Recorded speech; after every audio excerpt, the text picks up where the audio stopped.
Ya, Anda menyaksikan Breaking News CNBC Indonesia. Kini kita simak konferensi pers terkait indeks harga konsumen dan juga pertumbuhan ekonomi Indonesia langsung dari kantor Badan Pusat Statistik Jakarta berikut ini. Ini mengakibatkan IMF melakukan melakukan penurunan proyeksi dari pertumbuhan ekonomi global. Bisa dilihat pada grafik yang disajikan, ya. Pada tahun 2022 yang awalnya IMF memproyeksikan ekonomi global akan tumbuh 4,4%, namun dengan mengikuti perkembangan terkini merevisi angkanya menjadi 3,6%, gitu ya. Demikian juga terkait dengan proyeksi inflasi yang sebelumnya 3,9 meningkat menjadi 5,7. Demikian juga untuk inflasi pada negara berkembang yang semula 5,9 menjadi 8,7. Bapak Ibu sekalian, koreksi pertumbuhan ekonomi global dan juga proyeksi dari perkembangan inflasi pada negara maju dan negara berkembang tentu saja ke depan perlu mendapatkan antisipasi bagi pemerintah Indonesia terkait dengan bagaimana mengelola ekonomi di triwulan 2, khususnya di tahun 2022. Yang kedua, Bapak Ibu sekalian, juga saya sampaikan bahwa konflik Rusia-Ukraina itu juga mendorong kenaikan harga komoditas di pasar global. Ada beberapa komoditas yang saya sampaikan di sini, ya.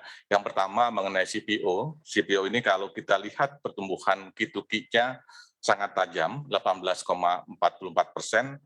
Bahkan kalau saya bandingkan dengan triwulan tahun 2021, ya, CPO ini harganya tumbuh 52,74%.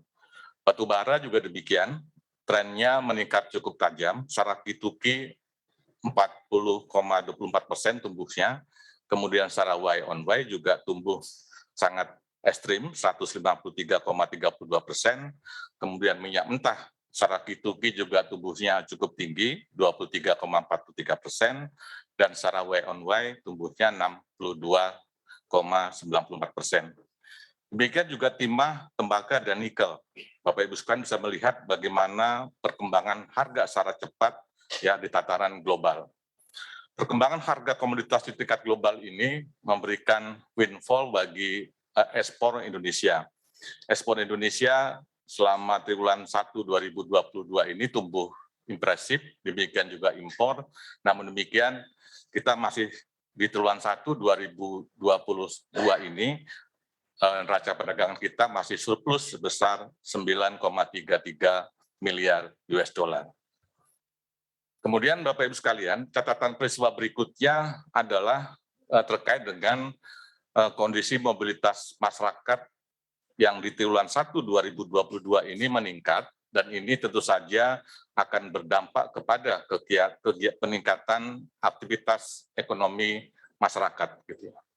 Kita bisa melihat Bapak Ibu sekalian pada pergerakan mobilitas ya yang saya olah dari Google Mobility. Terlihat di sana bahwa pada triwulan 1 ini adalah gambaran mobilitas terbaik sepanjang pandemi kemarin, di mana hampir semua kegiatan, semua aktivitas penduduk di beberapa tempat kegiatan ini sudah melebihi dari kondisi normal. Sebut saja untuk belanja di kebutuhan sehari-hari itu sudah meningkat 27,46 ya dibanding kondisi normal. Demikian juga untuk aktivitas masyarakat di retail dan rekreasi juga meningkat ya. Dalam grafik ini hanya di tempat transit yang masih belum pulih tetapi kondisinya lebih baik dibandingkan dengan triwulan 4 maupun pada triwulan 1 tahun 2021 gitu ya. Jadi catatan berikutnya bahwa mobilitas penduduk atau masyarakat di Q1 ini ya sudah sangat bagus sepanjang krisis kemarin dan ditunjukkan dengan grafik beberapa tempat aktivitas sudah menunjukkan peningkatan yang cukup signifikan. Bapak Ibu sekalian, pergerakan mobilitas penduduk ini tentu saja akan berpengaruh positif ya bagi kegiatan produksi, konsumsi maupun investasi. Ya. Sebut saja misalkan dari laporan Bank Indonesia bahwa kapasitas produksi terpakai di industri pengolahan itu menjadi 72,45%. Kemudian juga masih mengutip dari laporan Bank Indonesia, indeks penjualan eceran retail ya secara Y on Y juga tumbuh meyakinkan 12,17%. Kemudian dari Prom Manufacturing Index yang dikeluarkan ya Bank Indonesia juga mencapai 51,77%. Ini lebih tinggi dibanding triwulan 1 tahun 2021 yaitu sebesar 50,01%.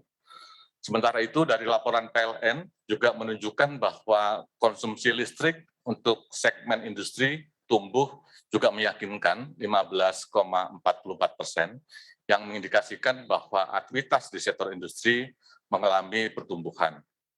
Kemudian impor barang modal, bahan baku, dan barang konsumsi masing-masing juga tumbuh di triwulan 1 ini kalau dibandingkan secara Y on Y.